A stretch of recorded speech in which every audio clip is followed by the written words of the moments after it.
Bienvenidos a IFA Stories, donde la sabiduría ancestral se une con la narración moderna.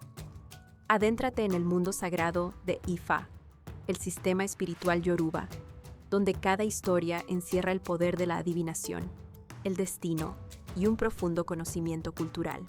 Acompáñanos mientras desvelamos los misterios de los orishas, las fuerzas divinas que guían nuestro camino, Orunmila, los irunmoles y muchos más.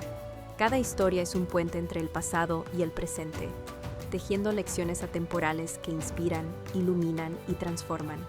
Abraza la sabiduría, honra la tradición y embárcate con nosotros en el corazón de Ifa.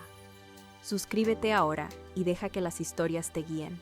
Para explorar historias yoruba completas, enseñanzas de Ifa y sabiduría ancestral, visita nuestro sitio web www.ifastories.com.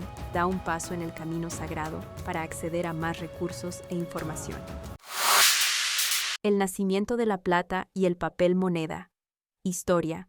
De la piedra nació la plata y el papel, es decir, el papel moneda y el dinero metálico. Y Olofin dijo: esto lo van a querer más que a mí mismo. Nota: nació la maldición por el dinero. Por el dinero le vendrá la muerte.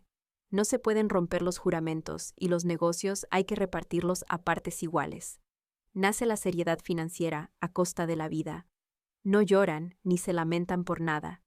No engañan a nadie, viven alejados. La gente no es sincera con ellos. El babalawo no debe guardar dinero porque se atrasa, y al morir no puede dejar herencia a sus hijos.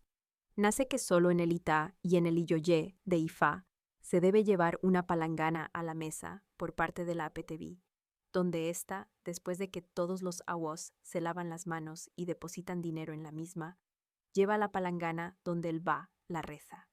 Y la Apetebi tomará de esa agua todo lo más que pueda, con lo cual ganará 16 años de vida. El dinero que la Apetebi gana solo debe emplearlo en Sha.